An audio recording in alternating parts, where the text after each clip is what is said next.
นิ่งไว้ก่อนจัดไป1ออเดอร์กำไรของข่อยจุดหนึ่งก็คือตลาดกลับตัวในการใช้เทคนิค MACD ก็ถือว่าบ่งบอกถึงจุดกลับตัวที่สำคัญเราสามารถเอาไปสร้างกำไรได้ถ้าว่าเข้าองค์ประกอบจุดนี้โอกาสสร้างกำไรได้สูงมาเบิ่งวิธีการออกออเดอร์และวิธีการวิเคราะห์ของข่อยว่า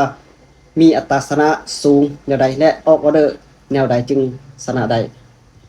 หลังจากที่ตลาดเป็นเทรนขาขึ้นสูงสุดแล้วเพราะฉะนั้นโอกาสที่ว่าจะกลับตัวสูงสังเกตเบิ่งเส้น MACD สีฟ้ากับสีส้มจุ่มเข้ากันฮิสโตแกรมน้อยลงแบบนี้จุดกลับตัวถือว่าสูงเลยออเดอร์นี้เราจะไปประมาณ80 USDT ถ้าว่าเป็นเงินกีบก็ประมาณ1,600,000ปลายต้นทุนมี400ปลายเนาะมาออเดอร์นี้ก็ถือว่าถ้าว่าเป็นจุดกลับตัวสังเกตเบิ่งอินดิเคเตอร์ก็ถือว่าแน่นอนละขายลงทันทีออเดอร์นี้เนาะขายลงทันทีแต่ว่าเกิดการปฏิเสธราคาขึ้นน้อยนึง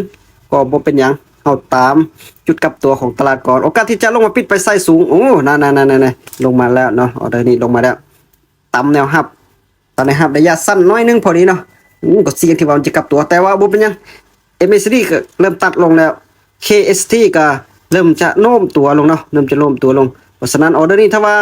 บ่เกิดอย่างผิดพลาดบ่สวิงส่งท้ายก็มีโอกาสที่ว่าจะปิดขายให้ได้นิ่งไว้ก่อนจัดไป1ออเดอร์งามๆเลย80 เหรียญก็ถือว่ากำไรมา70ปลายเนาะ70ปลายก็ถือว่าจุดนี้ละจุดสำคัญนะ2จุดนี้3จุดนี้นะใน3จุดนี้เป็นจุดสำคัญเลยเพราะฉะนั้นเนาะไปตามตำราถ้าว่าเกิดการหักตัวลงมาแบบนี้เนาะแต่ว่าการปฏิเสธราคามีหลายครั้งอยู่เนาะปฏิเสธราคาหลายครั้งไป55 เหรียญเอาเดี๋ยวนี้จะได้ก็ตามขายลงต่อเนาะที่ขายลงต่อเดี๋ยวนี้นะเนื่องจากว่าตาม MACD ก่อนมีการหักตัว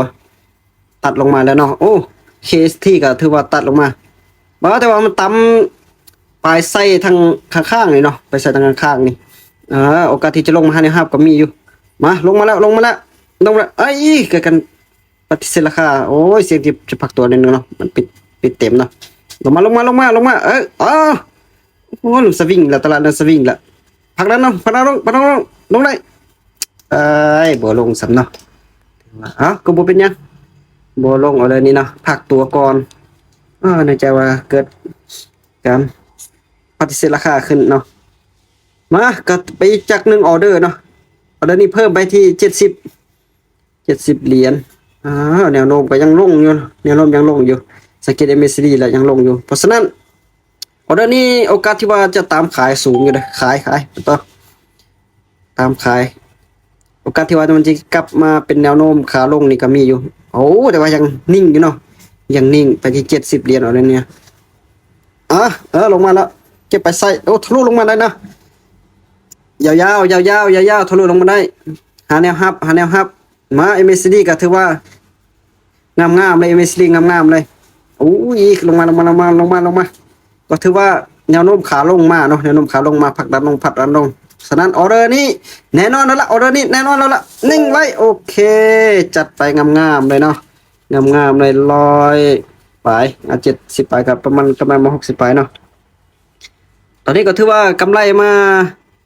80ปลาย90เนาะ90ก็ถือว่า1,800,000ก็ถือว่าสมควรแล้วเนาะเพราะว่า